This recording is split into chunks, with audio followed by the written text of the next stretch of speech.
Welcome, this is Dr. John Bush. This is my video lesson based on my article, Week 4 Attempts and Targets, or Target and Attempts Reports, trying to get you some data to make some decisions. I'll talk a little bit about what I see and thinking, but as always, I suggest you manage your own team and don't be dependent on anybody, myself included. So I'm just trying to help you through showing what I'm seeing, and maybe that will up your game. So lots of data as usual, and we have team sum of targets for weeks 1 to 4, average of these targets. So we got the sum and then average. So you divide that by the number of the snaps, so it's positional target rate. Okay, so that's how fast they're dealing out the targets. And then here is scaled targets for the league. So I take the average, subtract it from the sum, and get the scaled. So now we get to see a team in context of the total league. In other words, if I say 178, what does that mean to you? I don't know.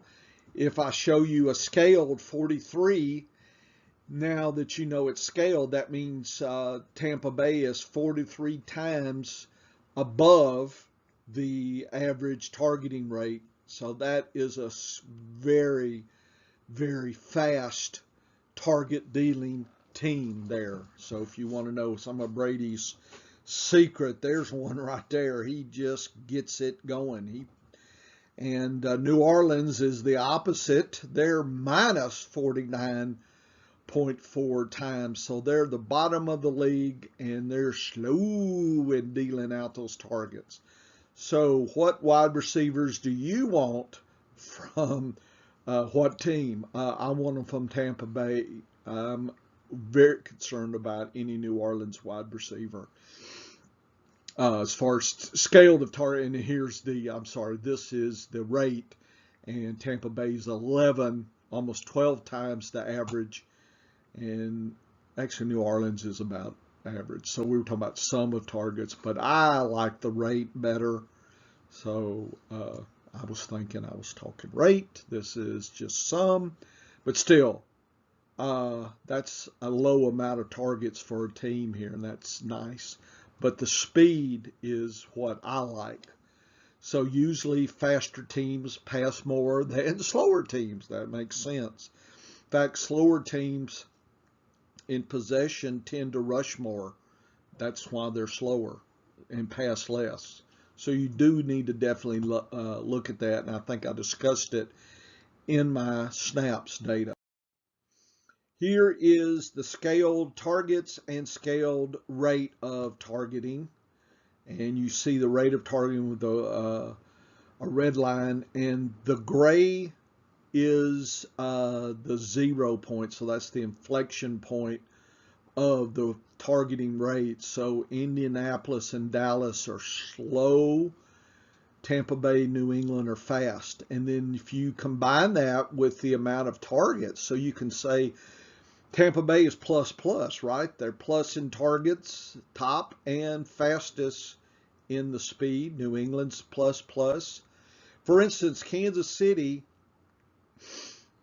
is average in targets, but what they do is they produce a lot of them are faster, but they're below average. So that's not as strong as, say, Minnesota or Miami, in my opinion, for PPR purposes.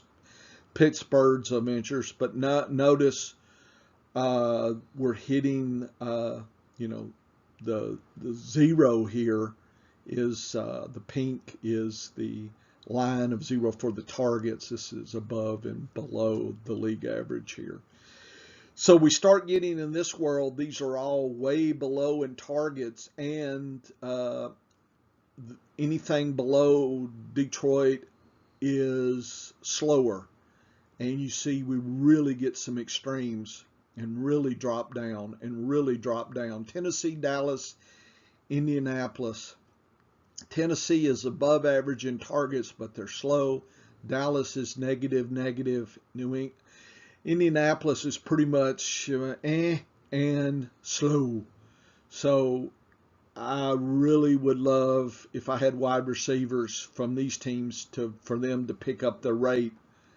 So that is just kind of think about your lineups and good tie-breaking information here.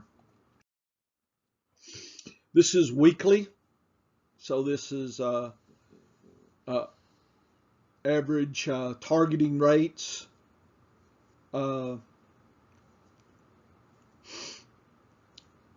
Weeks 1, 2, 3, and 4, and then I have the team again, and I highlighted it based on differences in the last 2 weeks. So what teams have kind of come on in the last 2 weeks versus those that have declined, and I sorted based on that.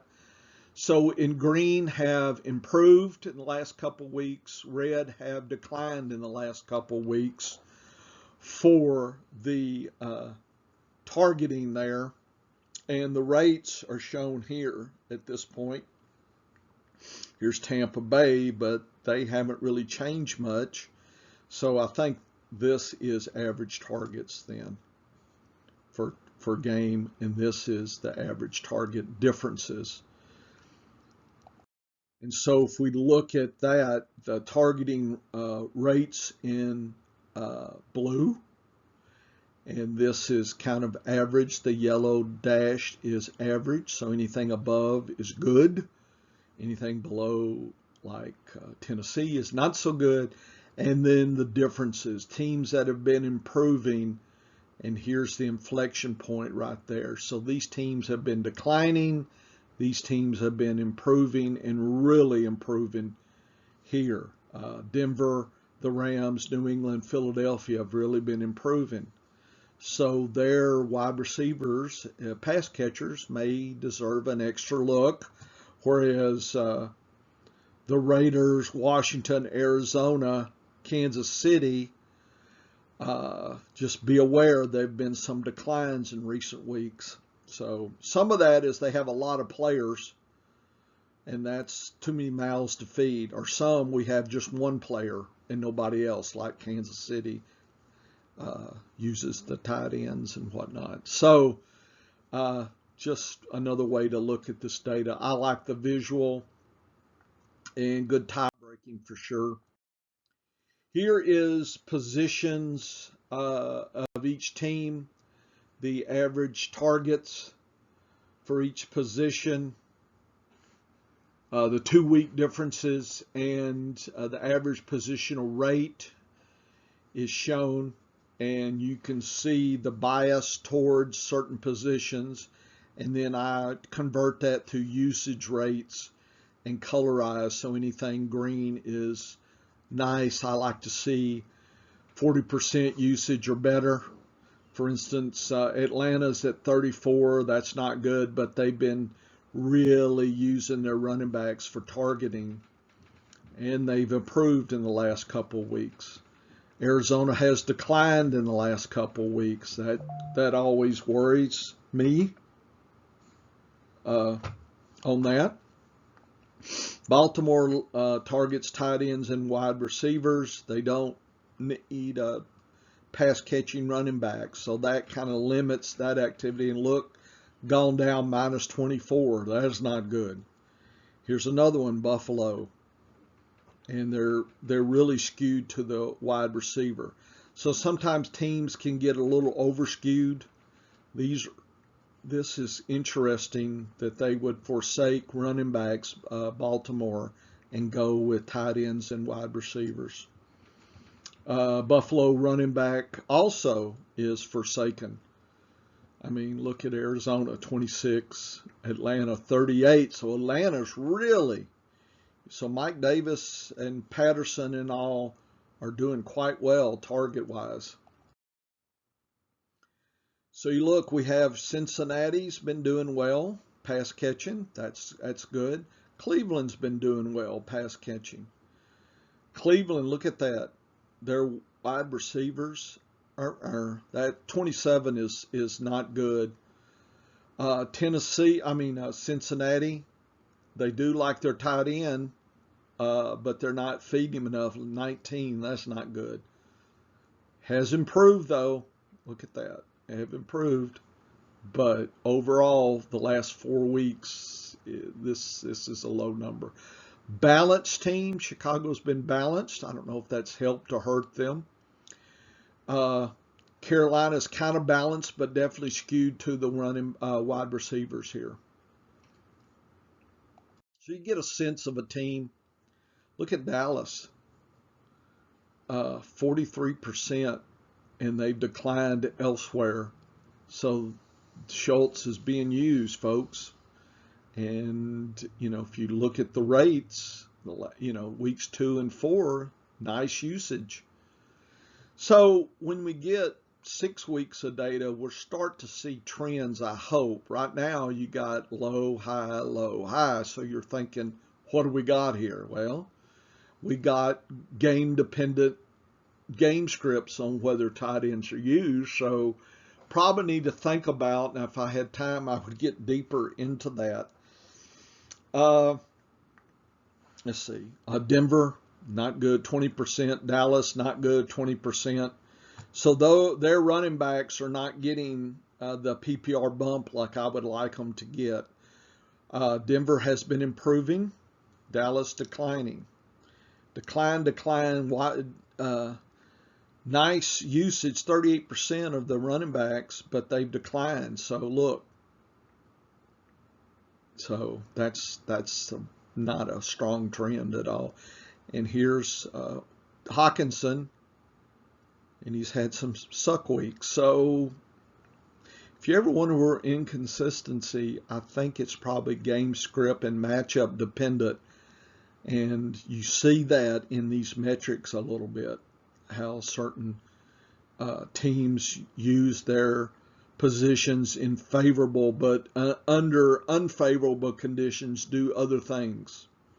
So you do need to catch that tendency as well, especially if you can use matchup data, and I do have matchup data that will help you and drive your journey.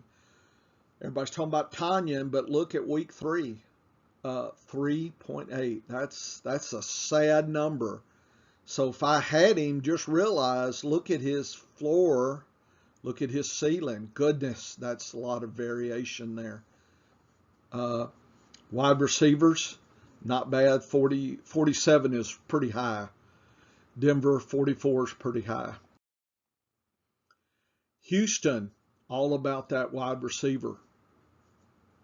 Okay, very balanced in Indianapolis. And again, maybe balance is not so good.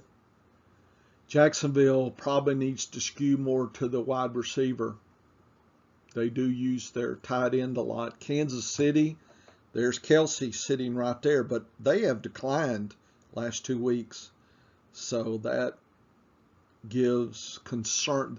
That when I look at that, at concerns for KC, I'm not sure they're going to do what they think they're going to do. And I think they're not going to be as strong in the playoffs as people think, unless this changes. Chargers, I wish they used Cook more, but they had a nice week. But look at week 3. So this floor to ceiling concept, that's pretty dramatic here. Okay, really used their running backs last week. Actually, the last 2 has been really nice. So we want to see Eckler and more of that love. Look at the wide receivers. Rutrow, we thought we were doing good. 41, not bad. 30. Uh-oh. What does that mean?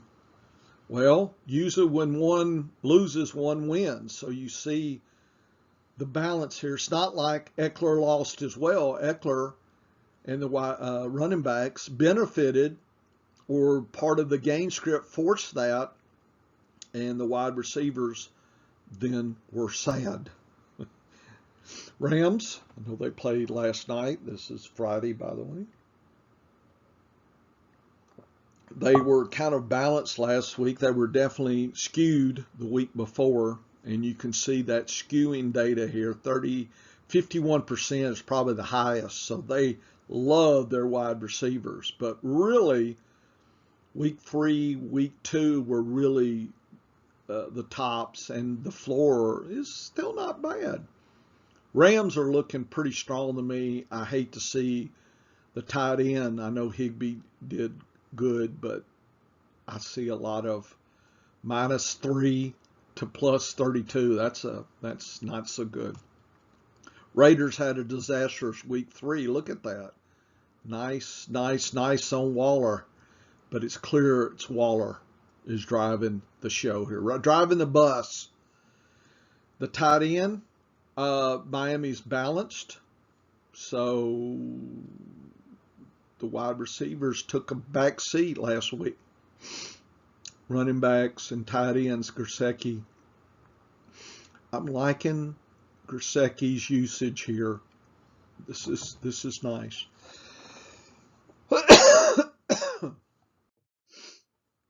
Minnesota, 35. So we've had 2 good weeks and 2 sucky weeks. Dalvin Cook and Madison, and they did pretty good. And so now what do we get the last 2 weeks are the usage rates. Folks, Thielen and Jefferson, 31 that's a sad usage. New England, sad usage.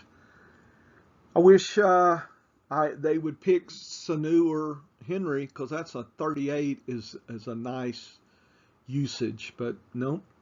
Here's another one. New Orleans uses, but depends on the week. 19 is not too bad a floor, but just hadn't seen any scoring. Just because there's high targets, you have to still remember what the scoring was. And they've really declined. -770 there. The Giants have been trying to use their wide receivers more, and looks like kind of a balance. I do like this number, 47. I am playing Ingram this week in a couple of leagues. I have 53 leagues. I think I'm playing him kind of everywhere I got him. I don't have him in a lot of leagues, but I was encouraged by that data point there. The Jets have declined. Look at that. And right there, that sucks. Tight end sucks. Looks like they've been doing wide receiver. So I think last couple of weeks, the running backs, have been doing well compared to the previous 2 weeks. So that's a +28. That's good. They want to pass. It's clear the usage. But last game, they were still trying to pass, but they weren't as effective. Tight ends, it's all about the last 2 weeks, Ertz and Goddard, and I think that continues. I don't know what happened weeks 1 and 2, but look, 104 improvement. That is nice. Running backs improvement. Wide receivers down. So as these improve, so this declines. So be aware this week if you're setting lineups. Philly's moving towards these positions, and I'm concerned that this is just going to float in this area, which is not low 30s, 26 average, not good. Hey, Pittsburgh, all about that Najee Harris week 3 there. So they were all sorts of over the map here. Look at that, -9. 9 to 60. Pretty 2 good weeks. They have a lot of wide receivers. So they're wanting to get their wide receivers at 43, but still declined. I'm not sure about Pittsburgh. Pittsburgh confounds me, but I do see that number. So it looks like Harris probably is going to get his role. Carson, I know they played last night and lost, but I think, look at this number here. There was clearly some issues last time with Carson even. So be aware that could be that number is telling me that Carson. So I would not have, even if Carson would have played, I would have had a hard time really putting a lot of eggs in his basket with that number. Going from here and then here, then drop 41. That's not good. They're wanting to go that way, but the last week or so, that's been sad. So, and their tight end hasn't really woke up, so that leads them right there to kind of a one-trick pony, and now Wilson's hurt. San Francisco's all about Kittle, so last 2 weeks, that's good news, I think, for Kittle. But other positions have declined, so Frisco's got to figure out a way to up their game here, keep Kittle involved, and at least try to be better at the wide receiver. This is going to be a tough usage pattern to win if this is where they stick to. They need kind of a 27, 48, 48 to be better, kind of a little bit more balanced. Tampa Bay declined a lot in week 4. Okay, so, and the running backs have declined. Looks like they're trying to balance between pass to the running backs or the wide receivers, and they've got great wide receivers. So this is too much here, folks, not enough there. I can spot that. And here, Tennessee, same thing. They're overstacking the running backs here.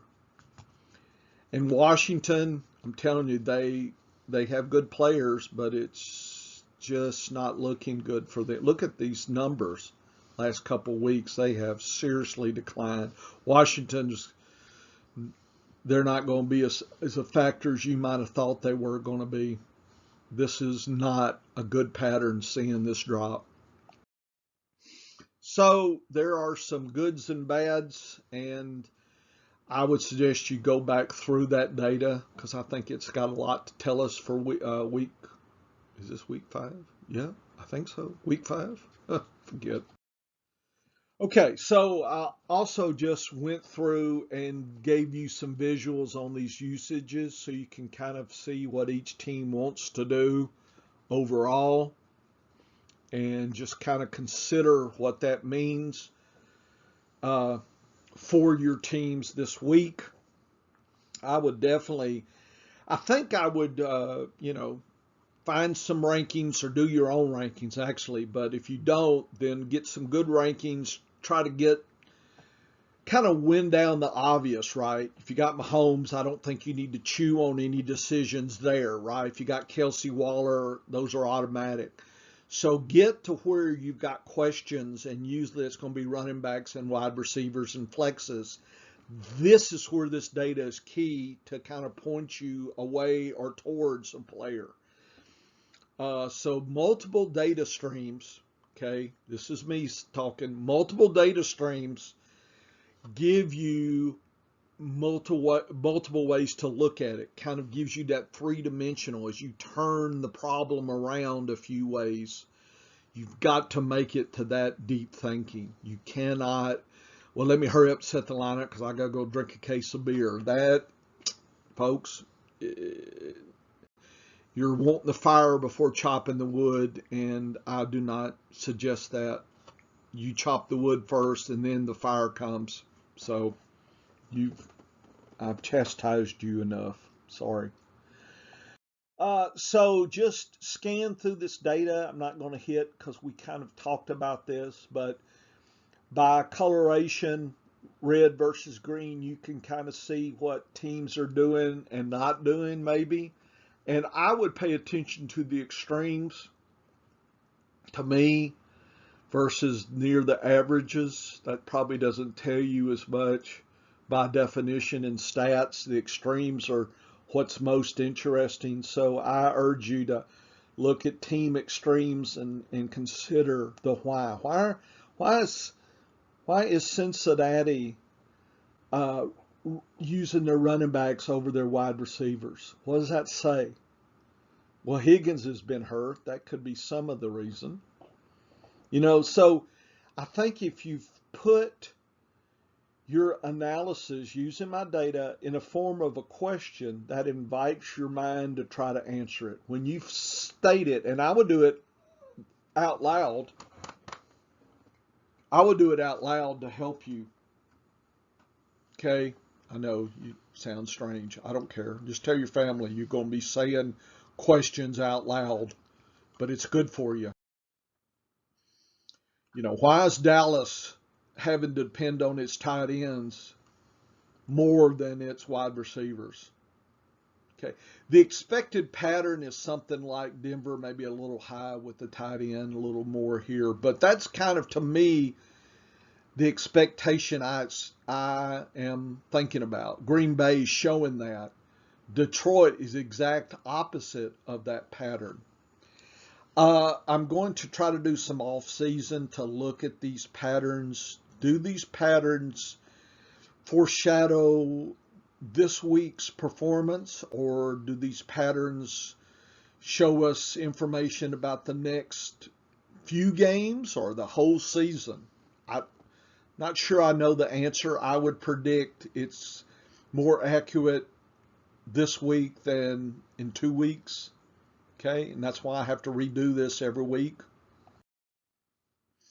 Look at Houston. Okay, man, it's really high, almost skewed near 50%. Indianapolis is about the same. So is that a good way? Kansas City, I see Kelsey. Here's Miami, a bit weird. Raiders, kind of like Kansas City. Rams, all about that passing, boss, right there. Chargers are definitely using their running backs. I understand after I tell you and you see this, you start trying to fit, oh, I understand. Yeah. Beforehand, could you have drawn these figures? So take a look. To me, I don't like this kind of figure with New Orleans. I'm not a fan of this either. That can, I don't think those teams are going to do well this week compared to some of the other teams in the patterns. The Jets, that is intriguing. That's a nice usage right there. So I'm probably going to be playing Davis and Crowder more than I would usually do, seeing this kind of pattern. Versus Philly has been declining. So I may be off Philly and on to the Jets kind of decision making. If I have a close decision, right? That's the thing. What is your decision? Okay, Washington, nothing there. Tennessee's kind of strange that way. There's Henry. So because of Henry, this wide receivers is not even above 40. So that, if Tennessee's going to try to go this route, I would cut the tight end down and try to increase my running backs. I think that would be a better way to go than the other way. Here's Kittle right here.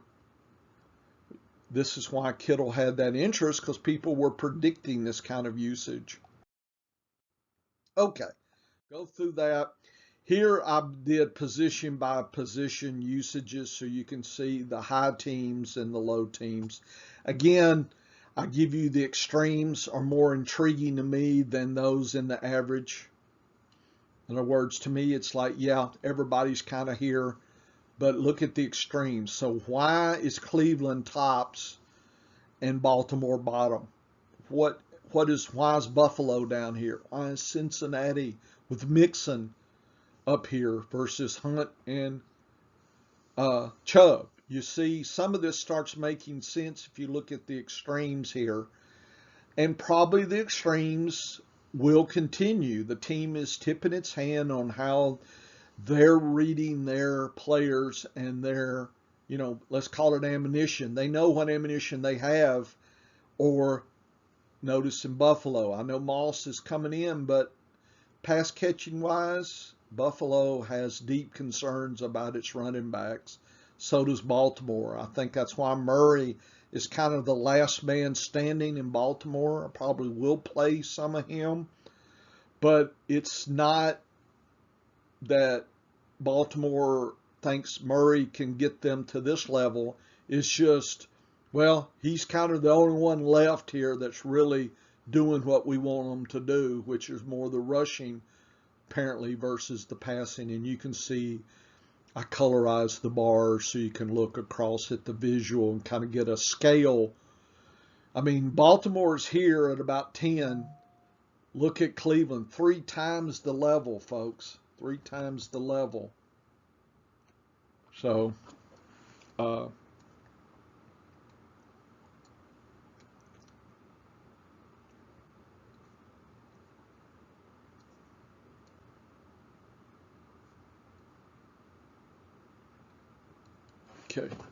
So, we continue on with the tight ends. Again, the extremes are of interest. Look at Andrews, Schultz, Kittle. I don't know what New Orleans is doing. Waller, Kelsey, Sanu, and Henry. I think those teams are tipping the hand they're liking. Here's Knox right here. Seattle, Cincinnati, Jets, Houston, Tennessee, Pittsburgh, Tampa Bay because of Gronk's gone. See, Tampa Bay was, without Gronk, was more in this range, and now he's slipped here. So that's a danger. And you can see the scale here. So this is Seattle. And Baltimore is like 2 times better at using their tight ends in targeting. 2 times better. That's the way I bet. Wide receivers, here's the top dogs, here's the bottom dogs. Hate to see Minnesota down here, folks. Jefferson and Thielen are really good, but is that a quarterback? What's going on there? Detroit's sad. Orleans sad. New England's sad. Cleveland's sad probably because of injuries. Philly, really concerned about Philly. Poor Devonta Smith. Here, the rookie that really is showing his talent on the bottom team. Anybody heard Philly? Anybody talking about this? I hadn't heard it. Okay, so I'm giving you stuff I don't think is out there commonly because I don't think people dig down deep. Probably because they can't. So I can. So you're getting my insight. This is team, position, player, week 1, 2, and 3, just raw targets, sum of targets, and the differences. So I could spend a lot of time, but I think the differences and the targets by coloration kind of tells you what's going on, and you can compare the different, teams here and see what's going on. Hopkins getting 7 targets a week. That's a crime. Hopkins should be 10, 15. I'm not running. I mean, I like Max Williams. I'm sure he's a great guy, but some of his targets should be going to D-Hop. Come on. Edmonds and Connor's been rushing, so I guess Connor's the rushing and Edmonds rushes and passes, so he's the more dynamic. Just be aware that with Connor, you don't get the PPR payoff as much as you would like. So those are the kind of things I read into it. I kind of see what should be versus what is. So don't fool yourself. This is what he's getting. 8 and 4 is the ceiling. And that's just, we did not invest the draft capital to get 1 out of 4 weeks at 8. Come on, we invested for 10, 12. We did not predict Green to be at 6 every week. It's like they know exactly what to throw to him. Kurt, I don't know what happened to him. Boy.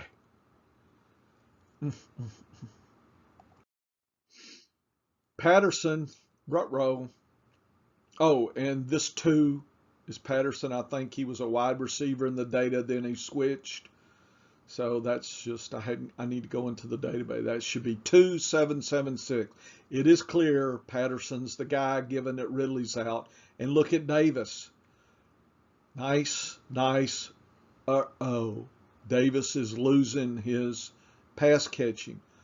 But Ridley's getting 13. So people saying Ridley's not a bust. I mean, this is what we predicted he should get. Just like D-Hop should have been in this range. Okay. So with him out, I guess it's Sharp and Zacharias, maybe? Is that how you say his name?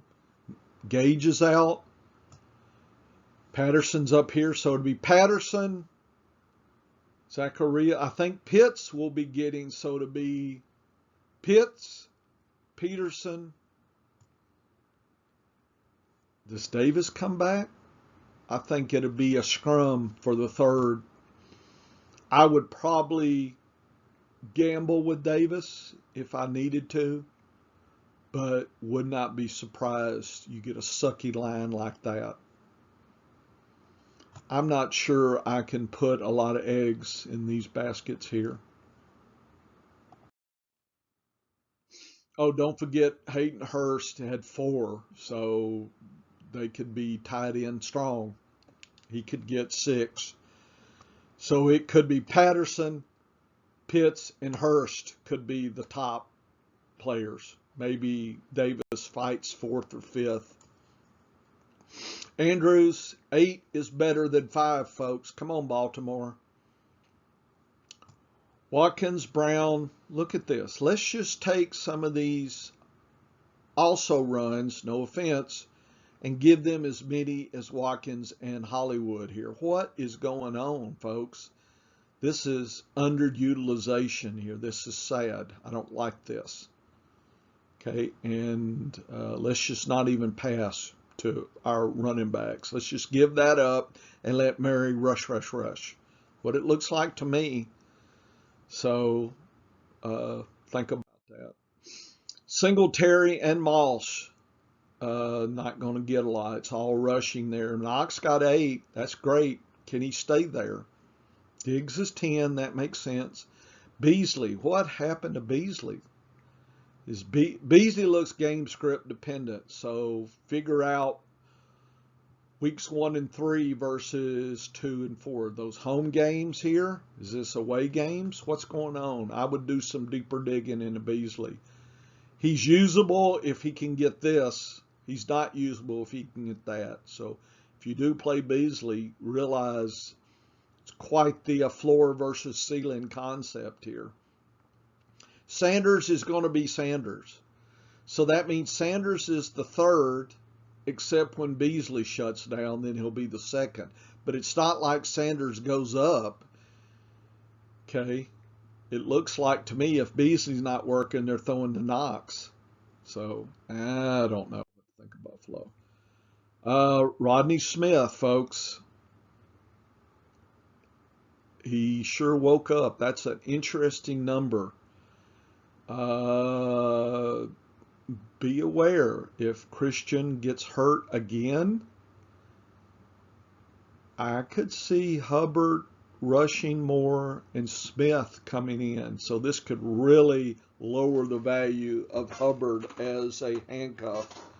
Just be aware you heard it here first. Okay, that worries me. And so now, have I got too much Hubbard? I guess Thomas at 3, so that's just forgettable.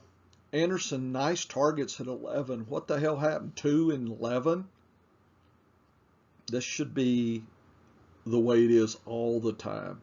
Marshall needs to get 6 or 5. They need to go, I guess, just forget their tight ends and give them to Marshall.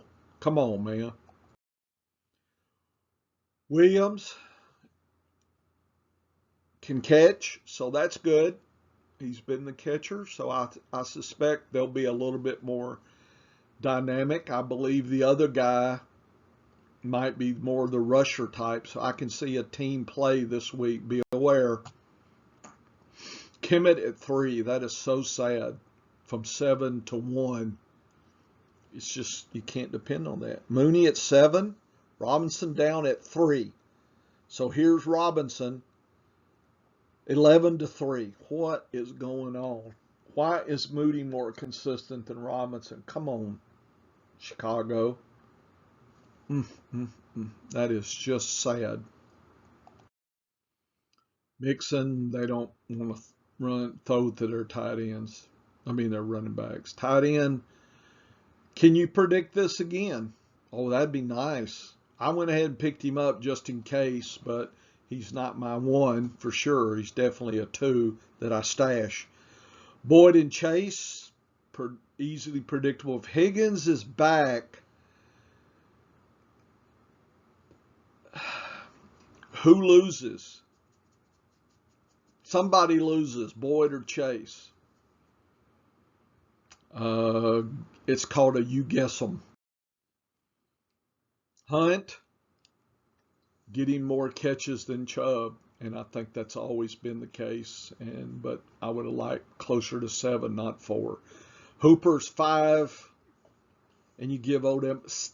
Come on, Hooper should get 1 or 2. Odell should get more, and watch Higgins walk up because no Landry. So I think Higgins is now the number 2. And that's probably unreliable here. This whole thing is one big disaster. Elliott, and let's not even use Pollard in the passing game. That sucks. Pollard could really help them out passing. Schultz, it's all about the Schultz. Look at this. It's clear Dallas is going that way. Lamb at 5. Folks, can you imagine that? Cooper at 3. What in the wide world of sports is going on here? 10 targets total, 11 to the tight ends. What? This is not what we anticipated when we drafted Cooper, Lamb, and Gallup. So I am dumbfounded about why this is. This should be 9-5 or 9-8. So Dallas is, I understand Schultz is doing it. This is sad too. Obviously, you want to get Schultz right now. Gordon and Javonte, they're splitting. It's still a timeshare. I know you got Williams to be overtake Gordon, but no evidence of that yet. Fant, it's all about that 10 targets, not about that 3 targets. What is going on? Sutton 8-6. This Patrick is kind of ho-hum. So Sutton's the only one that I'd really want to play, and 8 is sad. So I'm not overly enthusiastic. Swift, all about those targets, man. I like that. Hawkinson at 8. Had a sucky week, so at least he's getting the targets. Ra was number 1 last week, so it's just a scrum on who is the top dog. And they've been pulling this shtick the whole season when Tyrell left. So good luck picking who gets the touchdown this week. There's too many mouths to feed to try to pick seriously. Aaron Jones, I'd like to see 4. Tanyan sure woke up at 7. I'm not sure I'm convinced he's for real. I think he's more a 3-catch guy than a 7. Adams at 11, that's minimum that I would want. And Cobb at 6. Cobb could be the number 2, folks. I think everybody sees that and has probably grabbed him now. So, Johnson is the pass catcher, so he's going to have a role. It's just Houston is not doing a lot point-wise. But in PPR, Johnson may be worth a bye-week fill-in type, so I would definitely, on the cheap, dollar for a holler, if you got a deep bench, you might grab him. The tight ends, come on.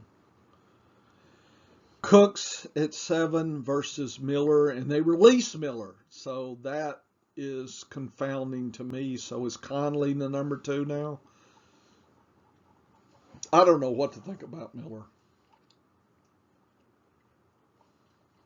I don't think Houston knew what to think. But he sure looked like he was on his way to being a solid 2, and then he's gone. Well, that doesn't inspire confidence. Marlon Mack, folks, got some touches and opportunities. They dusted him off. Don't be, and look at Hines, so just be aware it's starting to be a scrum-like here. That's not good if you had Hines. Doyle at 1. Cox at 5. What? This was unseeable. 2, 2, 2. Is there anything in that pattern that, no, you could have never predicted Cox. I do have Cox on best ball teams everywhere because I really thought he was better than Doyle, but that's it. Pittman at 8. Pascal. Campbell's back at 3. I think it's 1, 2, 3. It's just Pittman needs more than 8. He needs a 12.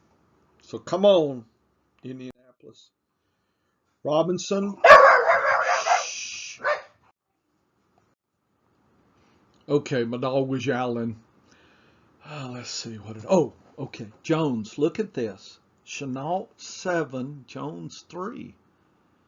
Because Shark went out. So tied.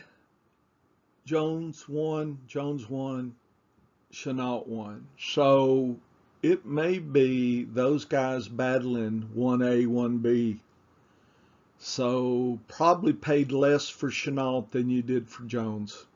So you're probably, if you did draft him or acquire him, he's probably going to potentially pay off as much as Jones. I like Jones, but I don't like 3. So I don't know if he was shadowed or the defense was keying on him. That may have opened up for Chenault. Don't know. Tavon Austin at 3. Come on. What are these people doing? Okay. Nice to see Hilaire getting 3. Williams getting 2. And he's getting some other opportunities. He's your handcuff. Kelsey at 6. Folks, continue my worries on Kansas City this week. Tyreek at 12. I hate that volatility, though. That sucks. I'm not sure anybody in here that is playable. Looks like it's Tyreek, Kelsey, maybe one of these guys for targets. Eckler and Jackson almost tied. That's not good. Here's your pass catcher. I think Roundtree's the rusher. So if Eckler goes out, in a standard league, you'll go Roundtree. In a PPR, it'll be closer between these two. And it might be just game strip dependent. So I think Jackson's probably more out there than Roundtree. So you almost think Eckler every week can get hurt. So it's what I do every week in a deep bench. If I don't have one of these or players like this, I'll grab one like Saturday or something just to have it and assuming I'm going to drop it for whatever next week. But, you know, I don't want to be holding the bag and not have anything if Eckler's gone. Cook at 7, so that's not surprising. The 3 was surprising, but I think 5 to 7 seems real. Allen at 11, Mike Williams. What? See, 12, 10, 9, 4. What? So I don't know if the defense was keying. I don't know what's going on. I don't think you should worry, because if you drafted him, you have that faith, I guess. But the numbers say he's more volatile than Allen is more steady. So if you drafted Williams over Allen, you probably paid less, but you bought into potential more volatility. So I think you paid for stability with Allen. You gambled on the volatility for Williams at less. So not. I went safe with Allen. I didn't draft a lot of Williams, but that may be just my personality type. Henderson, everybody, oh, he's gone. No, he's back. And being a pass catcher, and he's very dynamic, and you want all the shares you can get of him. Certainly, Michelle is a nice handcuff and may get you some value, but look at the variance, 0 to 4. That's still a lot of variance. Higbee is a 5 or 6. That's just not top tight end 1 material. That's high tight end 2 material. So touchdown dependent. I would hate for him to be my 1. Cup, nice. Woods, I think he did much better last night, so I hope we see a continued uptick. I think Jefferson is still in the mix. He might be the long-term play, just an injury handcuff kind of guy. And of course, Jackson gets his, so that I think that makes these 3 a little bit more scrum-like in who's what by game script. Drake was good until Jacobs came back, so Jacobs looks like he's the pass catching for sure. Peyton Barber was a thing, then he wasn't. I think he's hurt. Waller at 7, that is too low, folks. He needs to be 10. So, dear Raiders, we need 10. Quit spreading the targets to these cats down here at the bottom. Come on. Give it to Waller. Yes. Renfro at 8. He's going to be the 1. Ruggs, he's going to be the 1B. Edwards is the 3. And I don't know about these cats, but Waller is being underplayed, folks. You do not invest for this. So I'm sad if you did. Miami, it's a mess. Everybody's grabbing Brown. I could see that. I think if Gaskins goes down, Brown could be the full deal. But Ahmed's going to be there as the pass catcher. Gesicki at 6 versus 2. So hopefully 6 is his new floor. 12 is a nice ceiling. See, that is what we're looking for. Closer to 8 for Gesicki at where he was drafted. The rookie is being underplayed at 4 versus Wilson and Fuller. Come on, man. This should be 1A, 1B. That's just, forget these other cats. They're not listening. I'm just telling you. Cook, even, I know he's injured, but nice pass catching. Conklin, he's getting as much as Waller the last 2 weeks. What? Yeah. So he's a solid tight end 2 game script kind of play. You could probably get him as a free square. Jefferson, Thielen, and Osborne. What? I mean, I drafted Osborne, but I did not expect him to be as much as Jefferson. Okay. Osborne's been higher than you think. So he's obviously the bargain of the 3 as far as probably waiver wires and picking up. James White gone. Bolden's his replacement. Harris got 2. That's not too bad. Jonnu and Henry, let's just split targets, shall we? Let's not give too many to Henry or Smith, whoever you drafted. Let's not do that. Myers is clear number 1, folks. He's the only one I think I'd take right now. Kamara, I don't even know. No targets week 4. And Jones is hurt, so I guess Montgomery's the 2 now. Forget the tight ends. Harris is 8 now. Callaway's down to 2. Hogan, Stills. You talk about a mess. I don't see how New Orleans is doing as good as they're doing with whatever they got. It's not good. Barkley at 6. Ingram, I'm hoping this is going to be his floor, and I'm looking for his ceiling games at 10. So Galladay is going to be in there.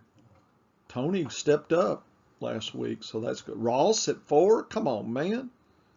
So we'll see what happens when Slayton and Shepard get back, how this reshuffles that deck. I would think, I hope if you drafted Tony that this continues. But then Galladay somebody's going to lose in this scrum of 4 or 5. Carter is still the one. People have dropped him. Be aware. Griffin, I think he's out this week. Corey Davis and Crowder. Crowder coming in with the 9, folks. That's ringing the dinner bell for PPR. In case he's still out there, you want to acquire him. Berrios he's going to be shifted away with Crowder back. Gainwell is not going anywhere, Mr. Sanders. So he's definitely worth acquiring. It's just going to be a mess here.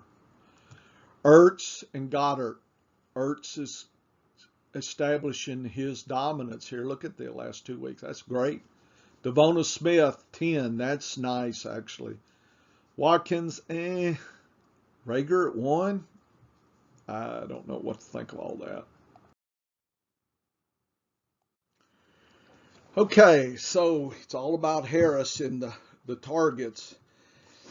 19, week 3, 7. So I'm guessing 7-ish is an average. 8 maybe.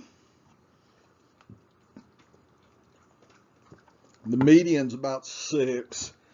So that's not bad, actually. Tight ends, nothing shaking there.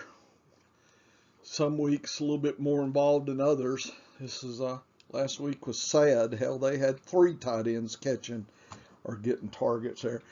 Dante Johnson, looks like he's the dog there at 13. Claypool should be the 1B. Schuster should be the 2. And in fact, Schuster and Washington are fighting for the 3rd spot once Claypool's back. A lot of targets. I just don't. Somebody loses in this, and it's probably Washington, Schuster lose out to Claypool, Deontay. So it'll be probably Claypool and Johnson, then Harris, and then one of these or 2. So it'll be really a scrum there. Carson, never been much of a pass catcher. Alex Collins showed a little bit of activity here. Everett was injured, so Disley got 2. I don't know about that. Metcalf, Lockett, 8-5, and Swain got 4. So Swain goes at best 4-5. Lockett can be 4-11, and Decaf 5-11. So I guess Decaf, then Lockett, and then I guess Swain. But at that point, if Everett's back, Swain may be 4th on getting targets. And now that Wilson's hurt, don't know what that means. Concern long term for the whole show there if Wilson can't pass. Juszczyk, he's the target person, 3 to 4 a week on kind of the median there, 3.5. If Hasty gets back, he should be in there for targets. I don't know what's going on. There's a lot of moving pieces there. It's confusing. Kittle is clearly the one or the two as far as targets. Okay, and Samuel. So they're going to fight for targets, and then I think Ayuk is not going to live up to people's thoughts, folks. So I would not count on him. Sanu's getting as many as him, and that's not good. Fournette's the pass catcher. I guess if Bernard's back, then he'll take from Fournette and he'll be the pass catcher. So in PPR, Bernard still could have some value on if you can predict the week where it's not 2, but it's 10. Good luck. Gronk is out, and so Brait took over. You thought Howard, but it's Brait. So Brait's worth a deep play, game script dependent, but 3, that's a good tight end 2 target share at 6 and 5. Evans and Brown, Godwin just disappeared. What is going on there? Look at that. First week, and then let's just slip into mediocrity there. They are underutilizing Godwin, folks, and that is not good if you drafted Godwin, and I did. He's been treated as a wide receiver 2-3 type, and you wanted him to be a 1, but Brown was the one with Evans, so not liking how that's shaking out for Godwin. Looks like Godwin's losing. Matt Nichols, trying to get him everywhere I can. After week 4, that's just so great. Pass catcher, that could really work out if Tennessee gets ahead of the game. Nichols could really feast. Firsker gets back to 5. Tight end 2 maybe at best. Josh Reynolds at 9. Westbrook Akane at 8. And then Rodgers at 6. So I think Brown's coming back. I'm just not liking how they're, just distributing the ball. Everybody gets a taste, and that's not good. If you drafted Brown or whenever Julio comes back, this is not setting up well. I'm not happy with that at all. McKissick, Pickett's day from 1 to 6. Gibson's going to get a couple. Jarrett Patterson, I guess if one of these is injured, then he's the handcuff to the handcuff. Thomas got injured, so Seals Jones will get 4, so that's a tight end 2 type. Next scoring, McLaurin gets 13, and Samuel gets 4, so does he start creeping up here? This could still, we cannot see the top of him yet. So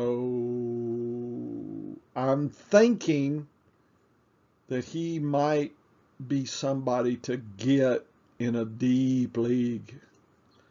But Washington is underwhelming on what they're doing so far. Okay, so getting back up to teams a little bit. Here's the team, the number of rushing and passing and opportunities. So now we're looking at the running backs only. So this is the opportunities and attempts kind of thing. So you want to blend in the attempts and the passing targets. And if you do a percent breakdown, and I did over here with the team, the rushing and targets or passing, probably should be percent P. You can see the distribution of their running backs. Red is the bottom 25. Green is the top 25% in the league. So you can start seeing some teams. In other words, nobody is, super in the fact they're doing 25-25. All teams are either more equal and there's no coloration. You can see those teams, or teams are skewed, and you can see that skewing here in the metrics. So think about what this means. Tennessee's the number one for opportunities, probably not surprising. Minnesota is number three. Cleveland number two.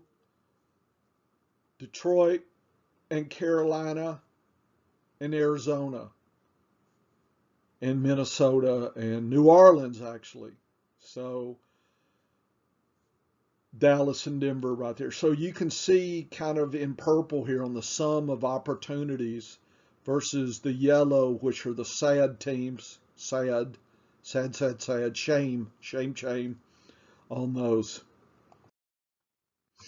We look across and I sort from high to low rushing, and you can read the top rushers to the bottom rushers here. Pittsburgh would be the worst, Baltimore the best. And you track passing and notice the gap starts shrinking here. It never will cross because all running backs are running, the crew. That's their job.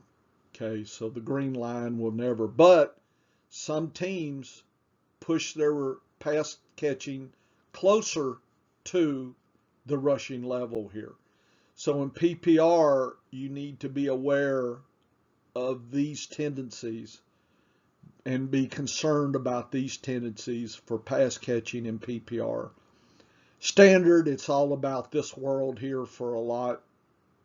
So think about how that plays in your league and formats. But I think it's that's a smoothed out trend lines for weeks 1 to 4. So you can kind of see what your team is doing. And there's pros and cons for being skewed one way or the other versus being in the middle. I think there's probably some more data to figure out, if you slice this a third, what is the next week's proportion? In other words, is this, with 4 weeks of data, is this pretty much what we're going to see all season or not? So I need some deeper information about predictive trends. I scaled it to the league average of opportunities. And you can see Baltimore because of the rushing, and Pittsburgh on the rushing versus passing. You can see where it flips. Jacksonville up here in Minnesota flips. So there's the moving to the passing side versus the rushing side. So you can kind of see the scales as well. Baltimore is as good a rusher in some ways as Pittsburgh is good a passer. Probably plus 20 something versus minus 30 actually. Big difference, but you can predict the trends here in your running backs on these teams. So you look at the differences in weeks 3 and 4 versus 1 and 2. I like to look across multiple weeks to see differences. So the higher differences are plus numbers, the lower differences or the declines are in minus. So Cleveland, Kansas City, New Orleans, Green Bay, Buffalo, etc. have been improving in the rushing side of things and some passing. Look, Cleveland and Kansas City have been improving in both categories. That is very intriguing. Whereas Jacksonville, Dallas, and Detroit have been improving in rushing but declining, especially Detroit in passing. So what does that mean for this week? Okay, and here's increases in pass catching for Arizona. Here's pretty much average 11's not bad for the Raiders. Here's some declines in passing, declines in rushing versus increases in passing for those teams. So look, I think different teams are in different little segments. And so I tried to graph rushing differences across and sort the team that way, so you can see what's improved and then the decliners here in red in rushing. And then if we look at the pass, we see some extremes and declines, and you see Pittsburgh's going up and up, so it's a double positive. Okay, so if we look probably at 0, probably should have put a line right here. So imagine this line at 0 is kind of a positive. You can find the double positives or the double negatives, like Houston is a double negative. Cincinnati, Baltimore have been declining as well. So that's not good. Baltimore loves to rush, and they've done a lot, but they declined by 8 and passing by 6. So they're not using their running backs at all as much. Houston really has put on the brakes. That's not good. So take a look where your running backs fall. Where do you want the handcuffs? You know, you're wanting, if the handcuff is a rusher, then they're probably, you know, the handcuff to the main quarterback. If it's a pass catcher, like a James White or a Bolden now, then they're going to have a different role. So you need to divide up your strategy on picking up handcuffs as to a rushing biased handcuff, a passing biased, or balanced. So those, to me, running back handcuffing requires some looking at patterns there. And there are probably some out there that may be available. So you can use this to kind of guide you to where pickings may be better. Okay, so I would definitely use this information for that journey. Here are the running backs, and here's the total opportunities. So you can kind of get a feel, and I colorize the highs and the lows in the league. So anything in purple is one of the top in the league. Anything in yellow is the bottom. So you can kind of see what kind of plays. Like Edmonds and Connor are almost 1A, 1B because of the rushing and the passing. So then you can look at the differences in the two and kind of see what's going on, versus Mike Davis has been all about the opportunities. See, Patterson is probably counted as a wide receiver, so I kind of pulled him out of that data, but he would, you know, if you count him as a running back, then he would be, this would be a different story. Latavius, I think at 18, they tipped their hand that he's the rusher, and we're just not going to pass. So if these are pass catcher specialists here, they're going to have a hard time flourishing under these scenarios now, so be aware. Singletary and Moss. Singletary still leads, but Moss is catching up, but not that you would think. Take a look. Last 14 and 14.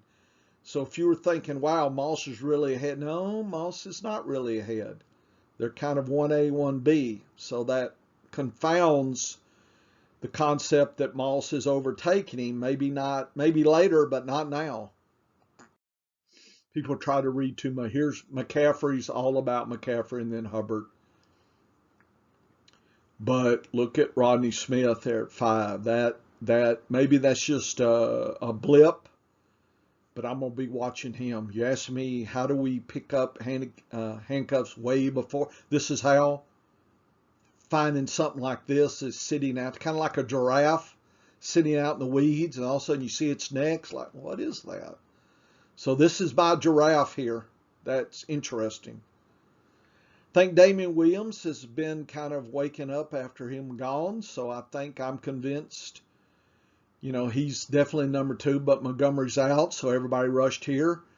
And Herbert was more the rusher and not the passer, but we don't know enough yet, so I think that's still in flux. I picked him up dollar for a holler kind of person there. P. Ryan and Evans there, it looks like rusher and passer, but I don't know. We don't have enough data. This could be really skewed one way or the other. This could be really surprising this week. Expect surprises. So if you're good at predicting this kind of information and where these go, then this may be a week to grab, especially in daily fantasy. P. Ryan may be cheap or Evans may be cheap. I don't know. Chubb and Hunt, pretty much 1A, 1B. There's a little difference. I mean, Hunt makes his living a little more in pass catching than Chubb. Pollard did a nice rusher, but notice they're just not passing. What is going on, Dak? These guys can catch. Look at Pollard. He can catch. Even Elliott can catch a few, but giving them 1 and 0, that's not helping. Nobody. That helps no one. So be aware that Pollard mimics Elliott that way. Gordon and Williams. Gordon's still beating Williams. Gordon's ahead. There's nothing here that says Williams is taking over yet, folks. I know Gordon may be a little banged up, so maybe that gives him skew, but Javonte's going to have to really perform well and have a breakout week or two before I think he passes Gordon right now. So just be aware. Swift and Williams. So isn't this interesting? Swift got 0 targets. I'm sorry, Williams got 0 targets, yet he can be a target. So it's just really strange how they're using. It's like they're trying to make Swift the little bit of everything, and Williams is the rusher. And that's not playing into Williams' strength. I don't know what the coach is thinking, but I'm not seeing it that way. Jones and Dillon, folks, wake up.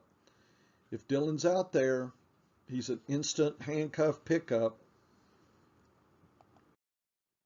But it's probably too late there. Ingram and David Johnson, just saying, is clear he's the pass catcher. And that's going to, and look, 5 rushing versus 6. That means Johnson with 9 is beating everybody last week. So Houston, I don't know what you're doing. Indianapolis, it's all about the Taylor. Let's just forget Hines. Okay? Because now we got Marlon Mack. Wake up, folks. You see a giraffe. There it is. What the hell? Is Mack going to be the number 2 and Hines gets shifted? That's too bad for Hines. I drafted Hines in a lot of places. Not as much Mack. And look at this.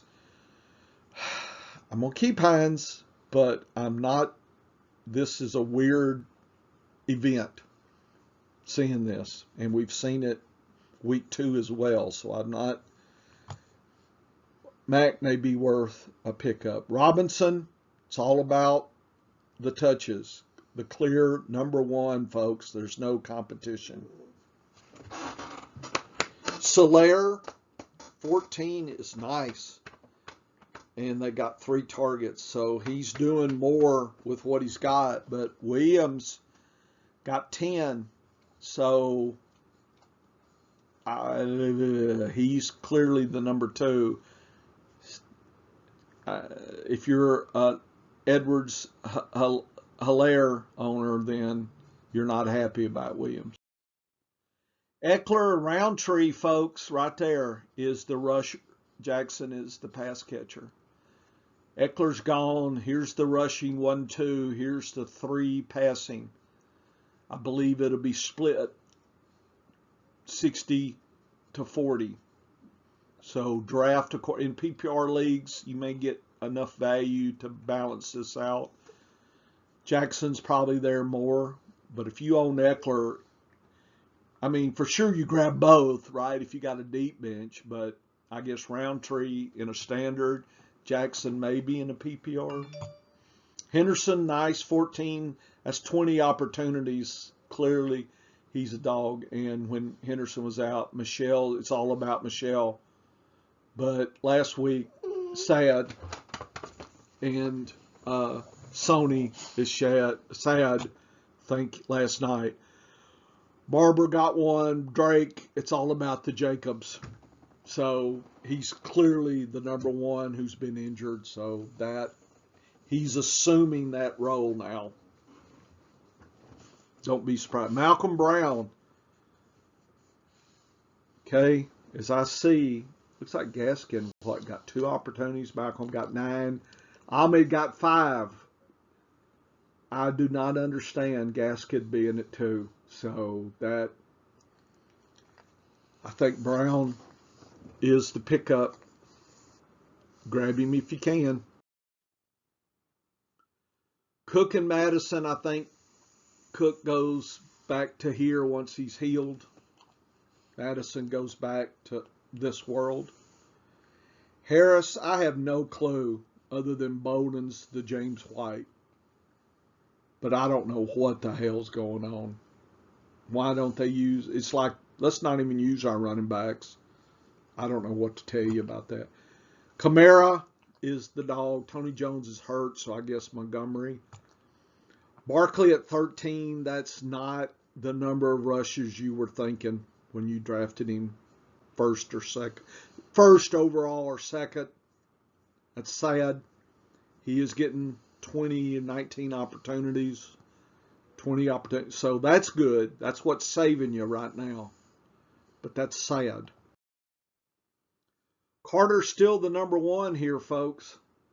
So if anybody got frustrated with it, pick them up all day long, all day sucker. Gainwell, let's pass. Sanders, let's weekly rush. Gainwell's getting more value in PPR now. He's a must-have. Harris, all about the rush and the pass catching, so he's really finding him a nice niche. Carson's hurt, so Collins. But in general, have not been using their running backs like they need to. So it's been screwy, and I think that continues with Wilson being hurt. I guess it's Sermon now. Mitchell comes back. What you get? Hasty come back. Do you get? I mean, I'm not sure how much I'd have. I would pick up Mitchell or Hasty for $1 and hold on a deep bench. Fournette, Jones is about a 6 rush guy with no pass catching, so he's useless. Get rid of him now. Unless you like to handcuff Fournette.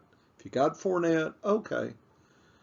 Bernard, if he's healthy, he's going to be the pass catcher, and that's going to cut Jones out. Of course, he's not catching any passes anyway. Henry's Henry. But Nichols is the pass catcher, so he's definitely worth a grab. Gibson and McKissick, definitely 2-1, and I think each one has value independently. Here is the differences last week: 3 and 4 versus 1 and 2. You can see some who have been improving. Here's the pass catcher improved. Purple is positive, yellow is negative. So kind of consider this and see what's going on. I don't like things like Williams. He's over here, but then look, he's declined there. You want a Williams here, plus. I like a double plus. Madison, of course, that was the injury driven. Kamara, that's not good. Sermon's not so good, but he's a plus. So I like to look at these kind of things just in general. versus plus minus or minus pluses or minus minuses. Just in general, think of that as a concept. Here's the minuses. So minus, minus. A lot of that's injury driven. Ingram, you thought he was something, Houston. Nope. Harris, what is going on? Not good. Cook injury. Tyson, we don't know what Baltimore's doing. Henderson, underused. Mixon was injured. Gainwell increased here but subtracted there. So, take it what you will. White, of course, is hurt. He's out. So you can use this data to kind of look at the situation. I did the top pass catchers here. So Madison, of course, plus, Hubbard and all them, Williams, Barber. So just take a look, see how this stacks up. I sorted by passing. There's Brandon. If you hadn't picked him up in PPR, he's probably worth a deep play because he's going to play the James White role. Here's the decliners. Kamara, that's sad. We did not draft him to be a -6 impact. We want him to rush and pass catch. Come on. Henry, we didn't do that. Come on. Okay, that's my 10-cent tour of the process this week. I'll have matchups Saturday if I can get to it. And thanks for listening. I know I went an hour and 25 minutes, but I got a lot of data to talk about, and I'm just hitting the highlights, folks. Listen, go to my article. You'll see all the static numbers, and then you can listen to my podcast. I think a lot of people look at and don't listen to me, and that's fine. I know I'll chop the wood later kind of folks. That's fine. I expect no less. Okay. Shout out to my subscribers on the process. Thank you, the few that are there. I look at it this way. If you're with me, then you're part of the deal. I do a podcast with D. Mike.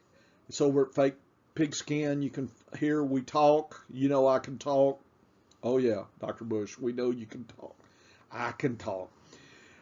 So listen to our podcast. I think D-Mike is really a sharp player. He's a meteorologist, so he's been trying to predict the future for years as well. So that's just all good stuff. That is sugar on the cereal right there between the two of us. That is called action-packed podcast for you, and that will help with my my video articles. Okay, thanks for listening. Come back for my matchup this week.